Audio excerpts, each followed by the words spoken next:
I remember seeing Bob and Larry appear on the 1997 GMA Dove Awards, and I still do to this very day.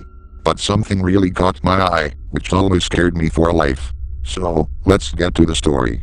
I was a worker at the 1997 GMA Dove Awards, and I was busy looking for the correct video for Bob and Larry to appear in. As I was looking for it, I noticed that there was a tape labeled as Bob and Larry Appearance, which was obviously written with a marker. I then walked up to Michael W. Smith, and I told him that I found the tape for the Bob and Larry Appearance that was supposed to appear on DVD. Michael then told me that I have to put it in for the awards to start. I then understood what he said, and I did. Michael then thanked me for putting the tape in, and I was kind of happy for him. I then left the building that Michael was in, and I drove my car into my house.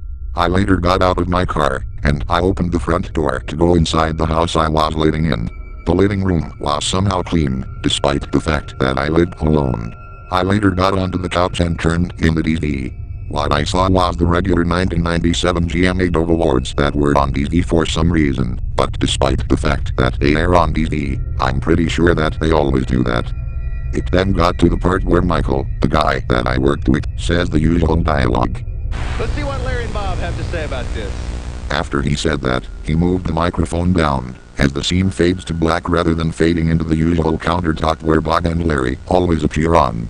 It lasted for surprisingly 10 seconds, until it cut to the regular countertop like I mentioned earlier, but however, it wasn't the usual countertop that I had come to expect.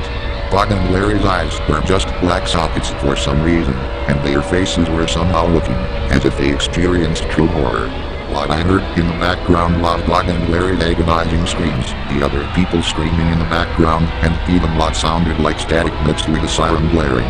It kind of lasted for about a few seconds, until it switched to static as the sound of a blaring siren was still heard throughout it. I was already getting chills down my spine as I watched the entire thing in horror. After about a few seconds, it somehow went to an EAS alert.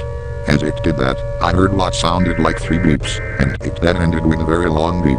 A few seconds later, I heard a man saying that his EAS alert was not a test, but it was a national emergency. It even said that a nuclear attack was commenced against the United States, and that several major cities have been hit including Detroit, Los Angeles, and even New York City. Well, in reality, that didn't actually happen. It also said that everyone has to seek a shelter until further notice, before ending with the same beep from the beginning of the EAS alert. After it ended, it switched to again, static, meaning that this horrible nightmare of mine had finally ended. After about 6 seconds, the static cut to black for some strange reason. Mere seconds later, I heard a man saying that there were some technical difficulties, and that he needs to make the DVD go into standby mode, as he takes care of the situation.